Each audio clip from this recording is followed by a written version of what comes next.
Carta do apóstolo Paulo a Tito, capítulo 2, apenas o verso 11. Carta do apóstolo Paulo a Tito, capítulo 2, versículo 11. Eu vou ler a primeira vez e, como se trata apenas de um verso, vou pedir para que os irmãos repitam em seguida, tá bom? Porque a graça de Deus se manifestou, trazendo salvação a todos os homens. Os irmãos.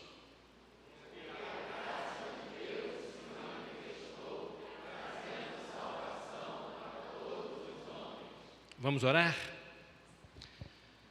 Senhor, louvamos o Teu nome, bendizemos o Teu nome. Somos gratos por tudo que até este momento pudemos apresentar ao Senhor como expressão do nosso louvor, da gratidão e da alegria do nosso coração por Tu seres nosso Deus e por teres feito de nós Teu povo. E agora, Deus, nós acabamos de ler a Tua palavra e sabemos que ela é por si só capaz, eficaz, poderosa, suficiente para falar ao nosso coração. Mas queremos te pedir, Deus, em nome de Cristo, que nesse tempo, nesta hora, Tu nos concedas o privilégio de podermos sobre ela meditarmos. Em nome de Jesus, amém. Graça, você também precisa dela. Graça, você também precisa dela. Nós vamos falar sobre este assunto tão instigante, esta palavra tão desafiadora, mas não falaremos dela de maneira teológica. Não vamos tratar do assunto que ela trata para nós de maneira teológica. Vamos falar de maneira vivencial. Vamos falar de maneira a aplicá-la à nossa vida de uma maneira que faça sentido ao nosso dia a dia. E para isso eu quero começar pensando sobre palavras e expressões que por vezes nos incomodam, que por vezes nos inquietam, quando em algumas circunstâncias, em algumas situações, essas palavras elas chegam ao nosso contexto de vida, elas chegam até nós, por vezes nós estamos vivendo alguns momentos aflitivos, estamos passando por algumas dificuldades. É por isso que é muito importante que nós reflitamos sobre elas, a título de introdução na reflexão dessa noite. A primeira palavra é a palavra quase. Eu me recordo que há um tempo atrás preguei um sermão aqui sobre Pilatos, justamente falando sobre a palavra quase. Pilatos quase fez o que era certo. Mas o que era certo era Pilatos ter feito exatamente o que fez, né? Porque quase é uma palavra que ela vem com, algumas vezes, com uma carga de frustração. Às vezes nós estamos assim nos divertindo, sabe? Eu me recordo que em algumas ocasiões eu estive jogando boliche, e quero dizer para você que eu não sou bom nesse negócio, mas eventualmente eu conseguia fazer um strike, mas a grande maioria das vezes sobrava um pino, e eu falava quase, né? Quase. Ali a carga de sentimentos não era de frustração, mas em alguns momentos da nossa vida, quase indica algo esperado que não se completou ou não aconteceu. Ou seja, havia uma carga de expectativa nossa, o nosso coração estava depositado nisso, a gente cria que aconteceria, mas quase aconteceu. A outra palavra que eu quero usar a título de introdução é a palavra, ou a expressão, na verdade são duas, é a expressão não consigo. Não consigo é primo de não dá para mim, é colega de trabalho de não sei, sabe? Então, esta expressão indica uma vontade que não se satisfaz ou não se satisfez. É um desejo que leva você a tentativas e você então chega à conclusão que você não é capaz. E aí essa palavra traz consigo aquele ar de incapacidade. Não consigo. Não consigo fazer, não consigo responder às expectativas, não consigo liderar, não consigo dar certo, sabe? A coisa não está rolando na minha vida, eu não consigo fazer a vida funcionar. Essa é uma outra expressão também que é bastante incômoda para nós, em algumas vezes. Outra palavra, e agora é palavra mesmo, é a palavra perdi. Perdeu o maluco? Né? Mas não é esse perdi, não é esse, é o perdi que indica esforço vão, sabe?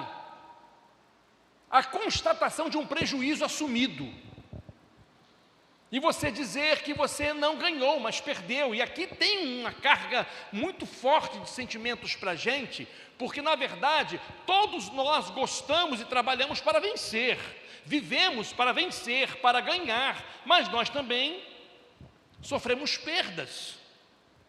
Não gostamos de perder, mas se olharmos por um outro prisma, para que outro ganhe, eventualmente nós temos que perder. Você sabia disso? Mas perdi traz esse ar de derrota. Pode diversas vezes significar para a gente que estamos nos sentindo como que derrotados. Queridos, estas são algumas das muitas palavras e expressões que nos incomodam, sabe, que nos inquietam muitas vezes. Elas fazem parte do nosso dia a dia, elas fazem parte, sabe, do aspecto corriqueiro da nossa vida. Elas fazem parte e vez por outra nos defrontamos com elas e com os sentimentos que elas produzem. Mas há uma outra palavra que eu quero refletir, ainda a título de introdução nesse sermão, que é uma que está inserida justamente no tema dessa reflexão. É a palavra também.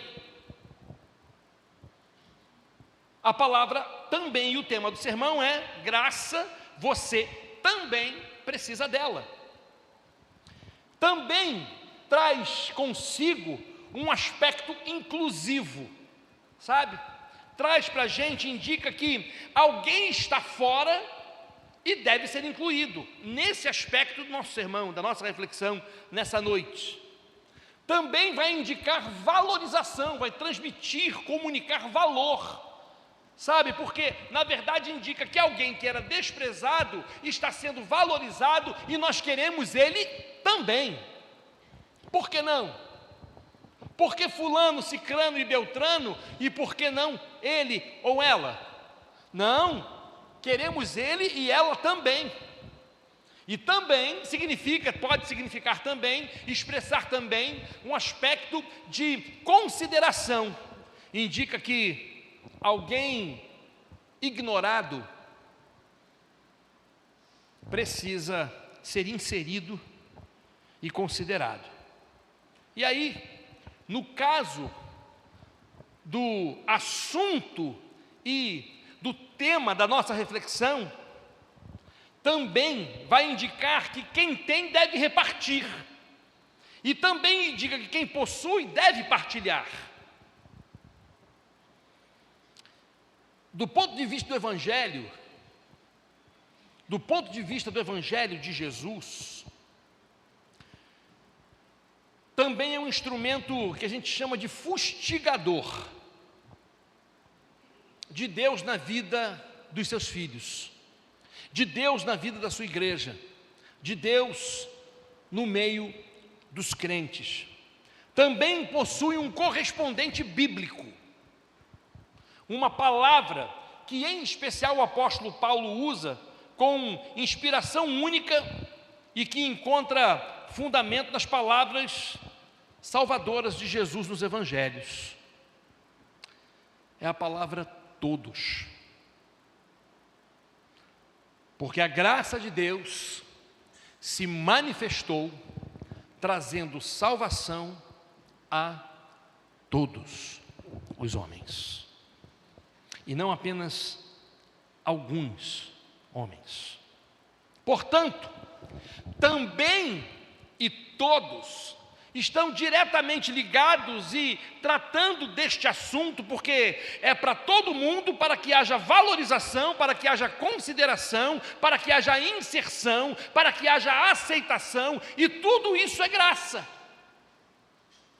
Também e todos estão diretamente ligadas à mais linda e mais incompreendida palavra que encontramos na Bíblia: graça. E a graça, queridos, ela é a expressão correspondente ao amor de Deus por você. Eu posso dizer perfeitamente que a graça é o presente que custou tudo para quem deu e nada para quem recebeu. Graça é o presente que custou tudo para quem deu e nada para quem recebeu. Ou seja, é diferente dos presentes que por afeto você dá a pessoas. Por mais amáveis e mais próximas, e por maiores que sejam os afetos e os vínculos que você tenha com essas pessoas, você não compromete tudo quando quer expressar isto através de o sentimento através de um presente. Já a graça comprometeu absolutamente tudo.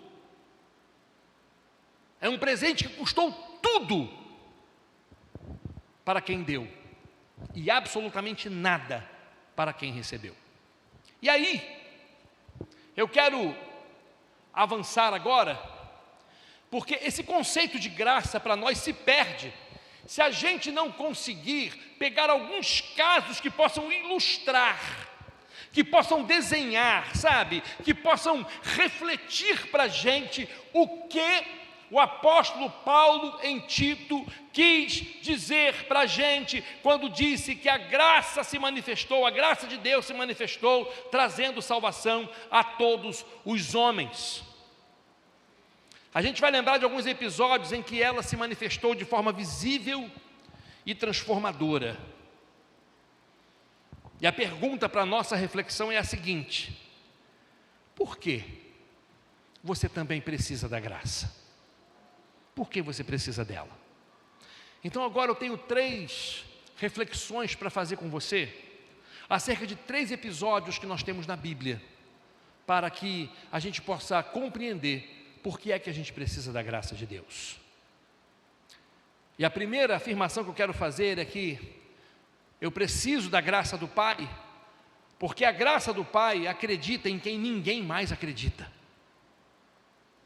A graça de Deus dá crédito a quem ninguém mais dá crédito. A graça de Deus restaura a confiança em quem ninguém mais confia. A graça de Deus, ela acredita em quem ninguém mais acredita. E o caso que eu quero tratar nessa noite para ilustrar isso é o caso daquele homem, chefe de coletor de impostos, chamado Zaqueu, um homem de baixa estatura e que soube, isso está narrado lá em Lucas capítulo 19, e que soube que Jesus estava passando ali por Jericó, e então ele se apressa para ir ver quem era Jesus, e ele não conseguia por causa da multidão, e ele tinha que criar um meio, uma forma, um mecanismo, apenas para que ele conseguisse visualizar e ver quem era aquela personalidade ultimamente tão comentada. E ele sobe numa árvore cheia de espinhos, e ali ele se acomoda da melhor maneira que possível era, para que então ele pudesse ver a Jesus até que Jesus o vê. E ele diz, Jesus vira para Zaqueu e diz: Zaqueu, desce depressa, porque hoje me convém pousar, entrar em sua casa. E Zaqueu desce com rapidez e leva Jesus até a sua casa e o recebe alegremente. O estranho, sabe, o curioso nesse episódio, não é o fato de Jesus tê-lo identificado, não é o fato de Jesus tê-lo chamado e dito que queria estar em sua casa, era o juízo que todos os demais fizeram de Zaqueu. E mais, não somente Zaqueu, fizeram de Jesus por ter tomado a decisão que tomou de entrar na casa de um chamado publicano pecador. E esse era o comentário. Ora, este come com publicanos e pecadores, entra na casa deles, sabe? Entra na intimidade dessa gente. Meu querido, a graça de Deus, ela não considera os nossos descréditos, nem mesmo aquilo que público está pela nossa reputação. Você sabe que reputação é aquilo que as pessoas pensam a seu respeito, e dependendo do juízo que elas fazem, a sua reputação pode ser boa ou pode ser má, pode ser ruim.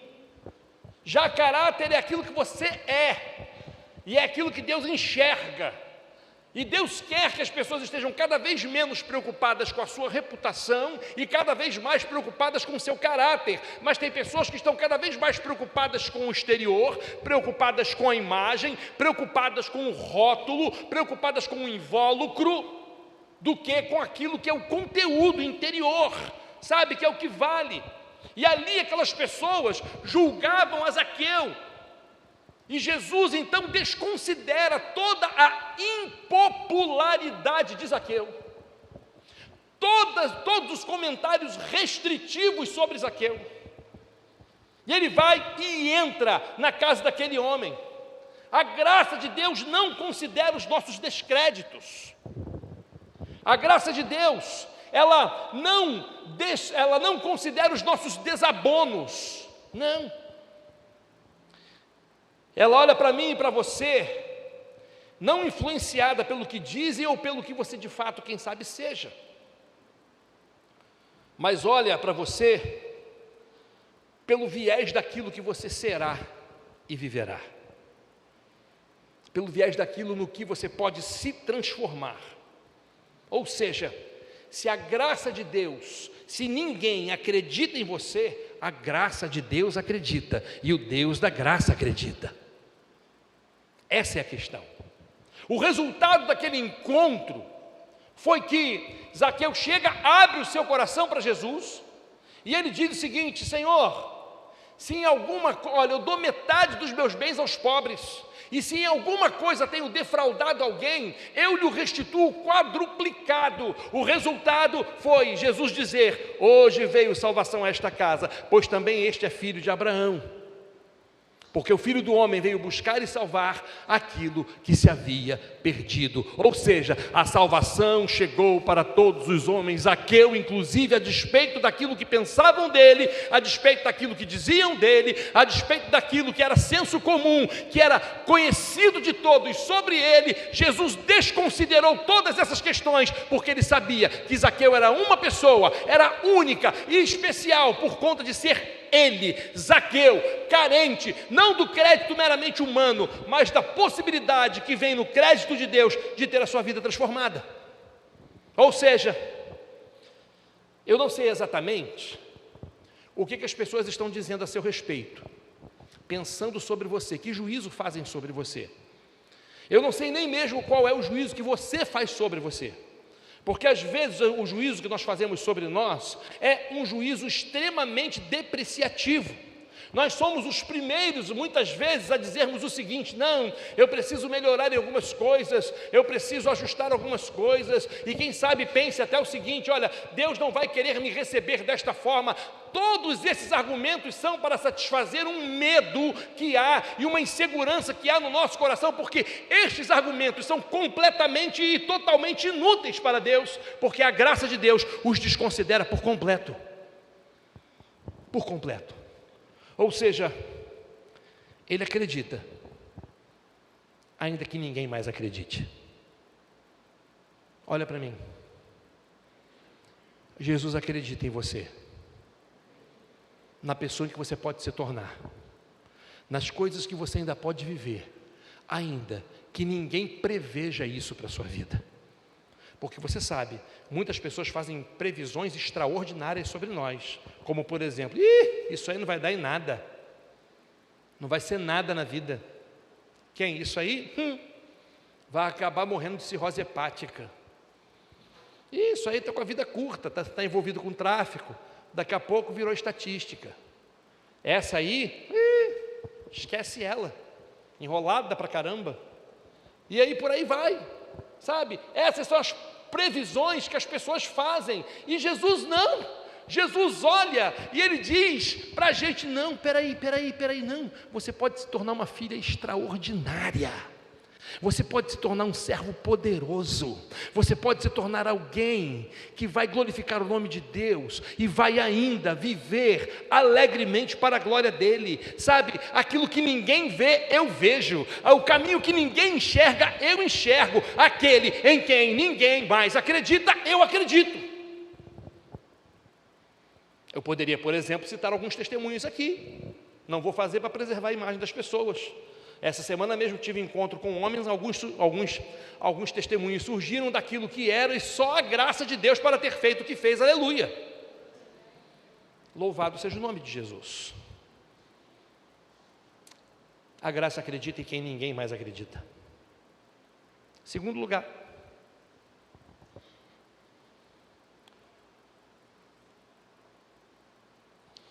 na verdade, esta graça também é para você.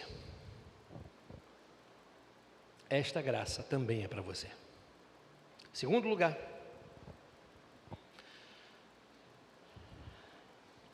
graça, você também precisa dela, porque a graça do Pai luta por quem ninguém mais se interessa. Além dela acreditar em quem ninguém mais acredita, a graça do Pai luta por quem ninguém mais se interessa. E aí vai o caso do nosso amigo Pedro, sobre o qual refletimos exatamente o mesmo texto hoje pela manhã, um tempo muito feliz que a gente viveu aqui. Pedro havia negado a Jesus. Jesus morrera, terceiro dia depois ressuscitara. E ele vai e aparece uma, aparece duas, e a terceira vez ele aparece aos discípulos, estando eles lá no mar de Tiberíades. Haviam tentado pescar uma noite inteira. Pedro chamara os seus amigos para pescar, eles disseram, vamos também contigo, e passaram a noite inteira pescando sem pegar nada. No dia seguinte, Jesus está na praia, eles não reconheciam a Jesus, não estavam reconhecendo Jesus naquele momento, e Jesus pergunta, filhos, tendes aí algo de comer? Pescamos a noite toda e não pegamos nada. Faça o seguinte, joguem do lado direito do barco, joguem do outro lado. Jogaram e pegaram 153 grandes peixes. Pedro então vai afoito, né? João vira para ele e fala assim, olha, é o mestre, é ele, é Jesus, é o Senhor. Pedro então vai, coloca a sua capa, a sua túnica, e mergulha e vai nadando ao encontro de Jesus na praia. Os discípulos vão levando o barco, chega lá, ajuda a descarregar os peixes, e estava lá um peixinho sobre a brasa, e ele pediu para que trouxessem então dos peixes que haviam pescado, para que eles pudessem comer, e em determinado momento naquela conversa, naquele momento de lanche, de refeição, Jesus vai e começa a tratar com Pedro. Pedro destruído, envergonhado, totalmente desacreditado de si mesmo, sabe, nem Pedro lutaria por Pedro, nem Pedro teria disposição de lutar pela sua própria vida depois de ter feito aquilo que fizera. Mas Jesus chega para Pedro e fala assim, Pedro, Simão, filho de Jonas, amas-me mais do que estes? E Pedro responde, sim, Senhor, eu te amo. Então Pedro apacenta as minhas ovelhas. Não muito tempo depois, Jesus pergunta, Simão, filho de Jonas, tu me amas? Ou amas-me? E ele: Senhor, eu te amo, então apacenta os meus cordeirinhos. Terceira vez Jesus vira e pergunta: Simão, filho de Jonas, amas-me? Pedro vai então, se entristece por estar Jesus perguntando a ele pela terceira vez e diz: Senhor, tu sabes tudo, tu conheces todas as coisas, tu sabes que eu te amo. Então Jesus vira para ele e diz: vai e apacenta as minhas ovelhas. Só Jesus para ainda lutar por Pedro. Só Jesus para ainda ter algum tipo de interesse em Pedro. Imagine você, um dos seus amigos, aquele que anda com você, chega e o nega, ainda tendo sido avisado,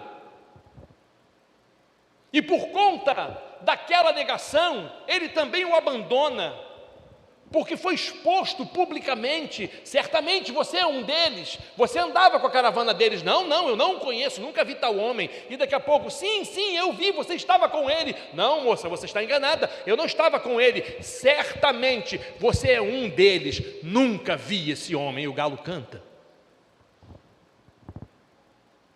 E ele lembra daquilo que Jesus dissera: nem Pedro lutaria por si mesmo. Mas Jesus, quando ressuscita, faz com que os anjos dissessem às mulheres que foram ao sepulcro visitar: vocês estão procurando entre os mortos aquele que vivo está? Ele não está aqui, ele ressuscitou. Ide, dizei aos discípulos que ele vai adiante de vós para a Galiléia, e dizei isto também a Pedro. Ele sabia, Pedro estava ferido, machucado, desacreditado por completo, mas era alguém com quem Jesus ainda contava. Ou seja, a graça de Deus luta por quem ninguém tem mais interesse. Quem sabe eu esteja falando com alguém aqui ou na transmissão que percebe que foi abandonado, esquecido, marginalizado, posto de lado. Mas quem sabe está fazendo também o seu próprio juízo desta mesma forma, pensando: não dá mais para mim. Quem vai me dar crédito? Quem vai acreditar em mim? Quem vai confiar em mim? E Jesus vai à semelhança daquilo que fez com Pedro e diz assim: meu querido, olha só, a única coisa que eu quero saber é se você é capaz de me amar. Você me ama? E ele batalha, ele luta, sabe? Esse aspecto da repetição da pergunta por 3 vezes tem tanto um aspecto pessoal de tratamento para Pedro, porque Pedro precisava daquela afirmação 3 vezes, porque 3 vezes ele o negara, mas também significa para nós o esforço de Deus em lutar por Pedro,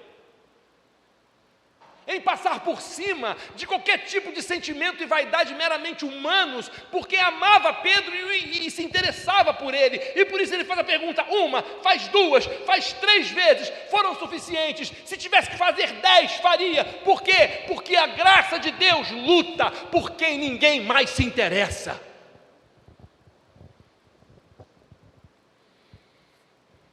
Ela vai atrás.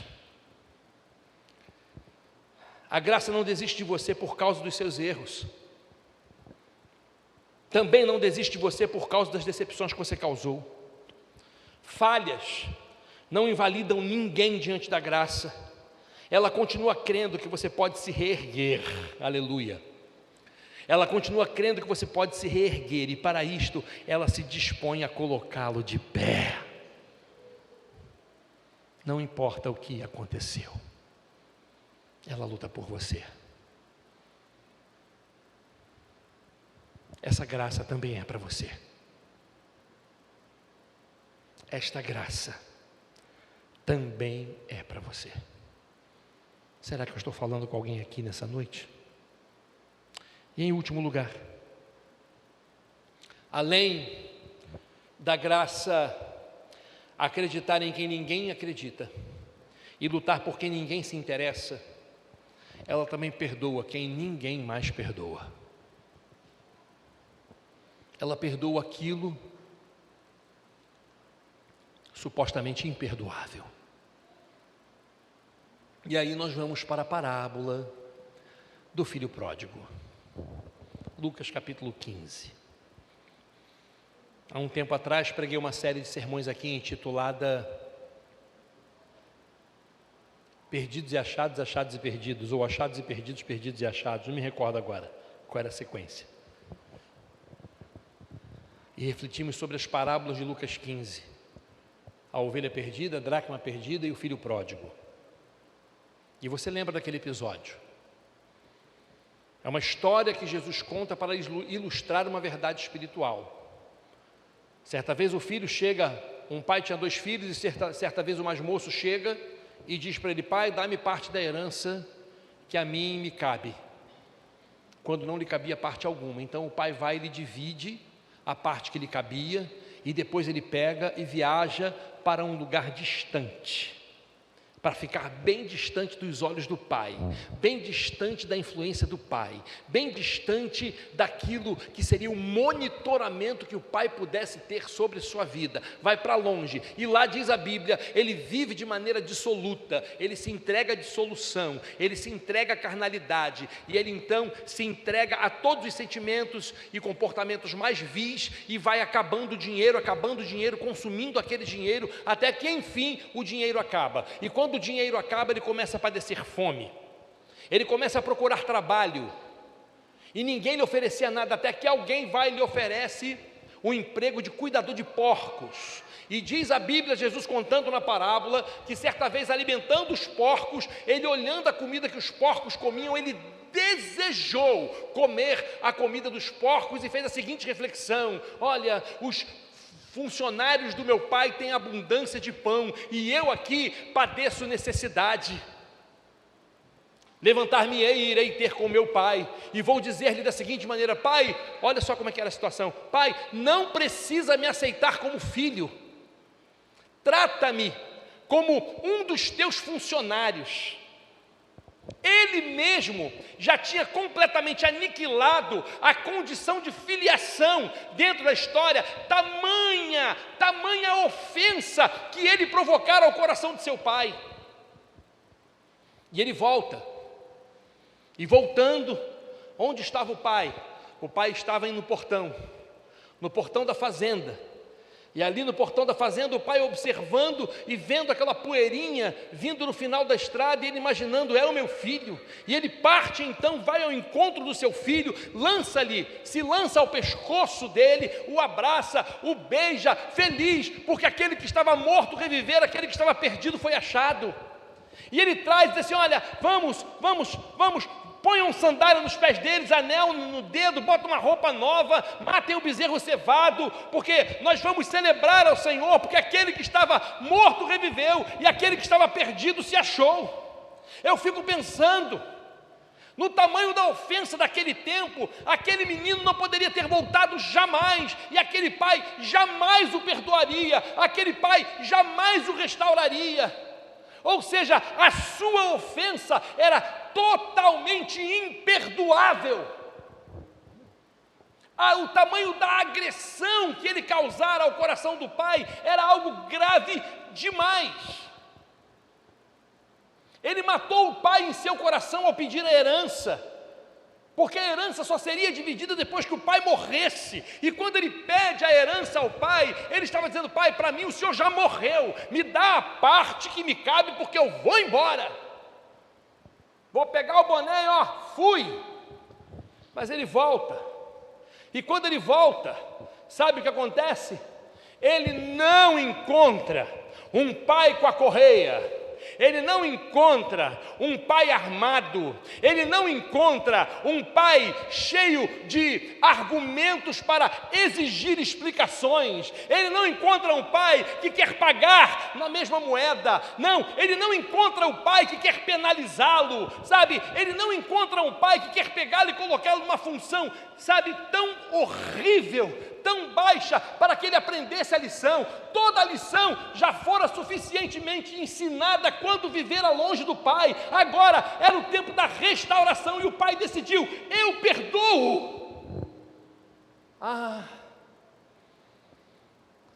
A graça de Deus perdoa aquilo que ninguém mais perdoa. E você acha que isso é apenas história? Você lembra do homem da cruz? Lembra? Lembra do Calvário? Lembra? Lembra dos dois ladrões, um do lado direito e outro do lado esquerdo? Lembra disso? Você lembra? Lembra, claro que você lembra. E enquanto um escarnecia, o outro o repreendia e dizia: cala sua boca, não fala bobagem, nós estamos aqui porque os nossos feitos mereceram isso. Este homem nenhum mal fez para que isto merecesse. E vira então para Jesus e diz: lembra-te de mim, por favor, quando entrares no teu reino. E Jesus vira para ele e diz assim: ainda hoje a gente vai se encontrar no paraíso. Você viveu a sua vida toda longe de mim, toda. Viveu sua vida toda longe do Pai. Mas agora o Pai está te perdoando. E enquanto os seus algozes estavam lhe ferindo, ele orava ao Pai e dizia: Pai, perdoa-lhes, porque eles não sabem o que fazem.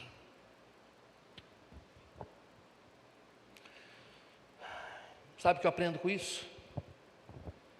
Que os seus pecados, os nossos pecados não emudecem a graça. Ela derrama lágrimas de perdão e de restauração. Sua vergonha pelos erros é substituída pela alegria e festejo. Ela transforma sua culpa e vergonha em júbilo pela vida recuperada. Ou seja, ela perdoa, ainda que ninguém mais seja capaz de perdoar. Deus te perdoa. Olha para mim, eu quero falar com você. Presta atenção. Se tem uma coisa que a gente sabe fazer muito bem, é esconder e negar. A gente sabe fazer isso muito bem. A gente esconde e a gente nega. Existem pessoas que escondem coisas a vida inteira e quando são descobertas ainda negam. A gente sabe fazer isso. Sabe de uma coisa? Tudo isso só serve para refrear o tempo da restauração. Porque na verdade, tanto a negação quanto o esconder para Deus são completamente inúteis. Ele sabe que aquilo que você diz ser mentira é verdade, e sabe que aquilo que você diz não existir, existe. E em nenhum momento Ele lança isso no seu rosto. Por quê? Porque o importante não são os erros que você comete, mas a pessoa que você é e na qual Ele quer te tornar, quer te transformar. E Ele sabe que a pessoa que Ele quer fazer de você só é possível quando você for perdoado e restaurado. E a gente fica aí, por muitas vezes evitando esse encontro com Deus, porque a gente tem medo dele tocar em algumas feridas, porque elas doem demais. Eu quero dizer para você que as feridas que Deus toca, Ele não as toca como o diabo toca. O diabo toca para fazer doer, Deus toca para curar. Quem tem prazer em expor é o diabo. Jesus tem o prazer de colocar debaixo do braço e dizer assim: olha, ele é tudo isso que você falou, mas meu sangue cobriu ele. Careta para você. Ele pode ser tudo, ser tudo isso que você disse aí, tudo isso que você falou, que o diabo veio acusar na sua mente, mas ele diz assim: olha, o meu sangue cobriu ele, é a minha graça. A minha graça. Você tem alguma coisa para dizer sobre ele? Essa graça também é para você. A graça do Pai, e agora eu concluo, é o seu Filho Jesus. Ele é a personificação da graça. Ele é a personificação da graça. A graça que restaurou Pedro foi Jesus. A graça que fez novidade de vida chegar a Zaqueu foi Jesus. A graça que é exemplificada na parábola do filho pródigo é a graça de Jesus. é o amor de Jesus. Então, o que eu estou dizendo para você, que dentre todas as palavras sobre as quais já refletimos nessa noite, e nós falamos sobre quase, e nós falamos sobre não consigo, e nós falamos sobre perdi, e estamos falando sobre também, envolveu também a palavra todos, estamos falando sobre a palavra graça, mas eu quero falar sobre uma última palavra, a que resume, a que compreende, a que absorve e a que resume a graça de Deus, e essa palavra chama-se Jesus. Essa expressão chama-se Filho de Deus. Então, aquela graça que acredita em quem ninguém mais acredita é Jesus. Aquele que luta por quem ninguém mais luta é Jesus. Aquele que perdoa aquilo que ninguém mais perdoa é Jesus.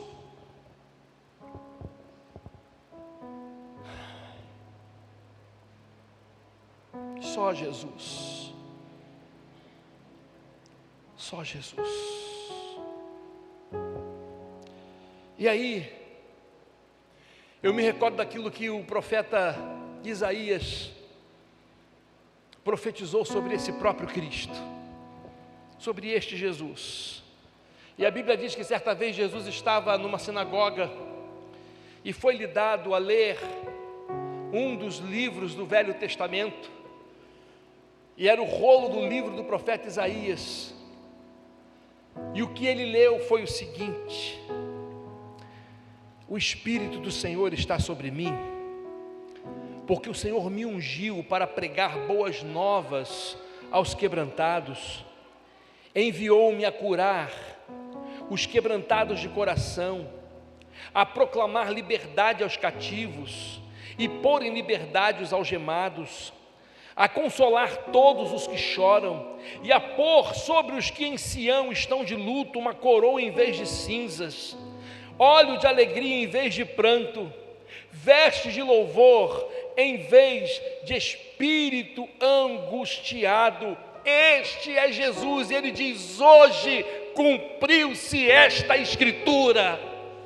E hoje isto pode cumprir-se em sua vida, porque esta graça também é para você. Aleluia. Louvado seja o nome de Jesus. É a graça que acredita, é a graça que luta, é a graça que perdoa. Eu queria que você abaixasse a sua cabeça e que você orasse e refletisse nesse momento.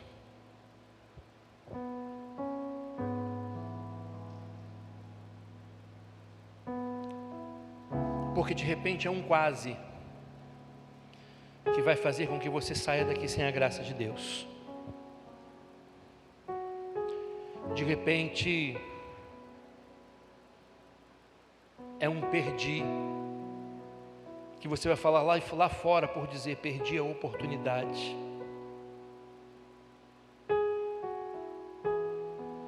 De repente é um não consigo, que está impedindo você de abrir o seu coração e dizer: eu preciso de Jesus. Eu preciso de Jesus.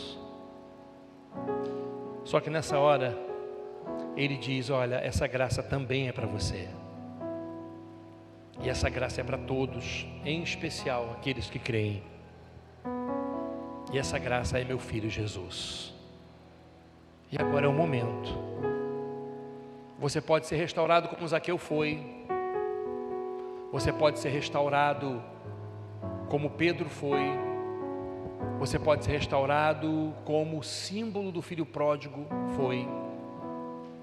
Se você disser: eu preciso de Jesus.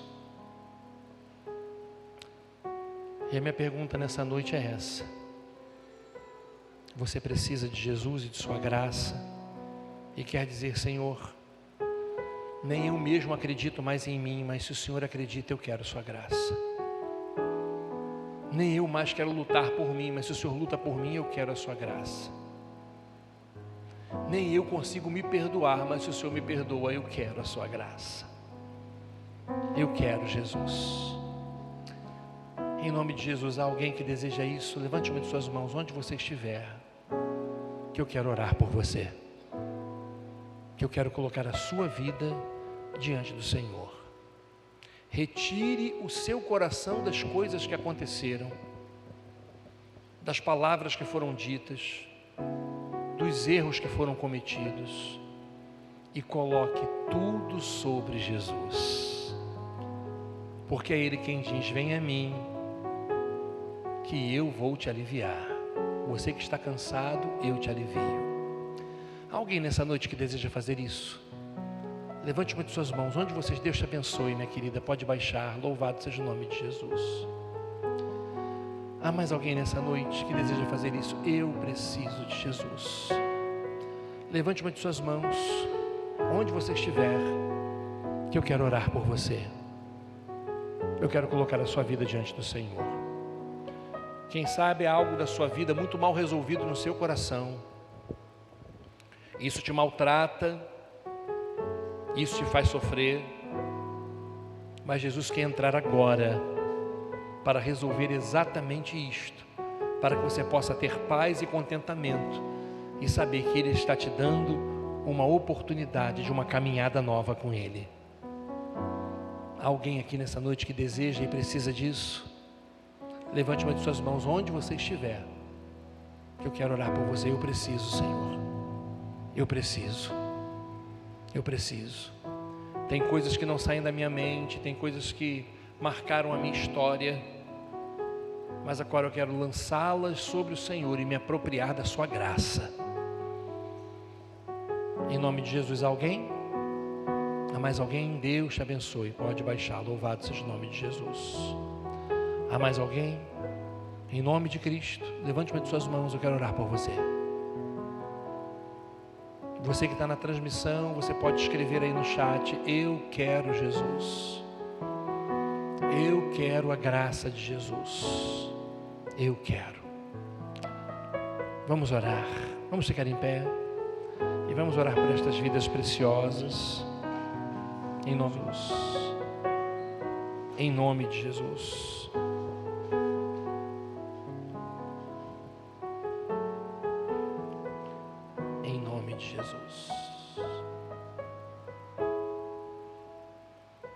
Pai, aqui estamos nós, diante do Teu Filho Jesus, a encarnação da graça do Senhor. E nessa hora, Deus, eu quero colocar estas duas vidas preciosas, que ergueram suas mãos dizendo: eu preciso de Jesus, e eu preciso que a graça resolva essa questão dentro de mim.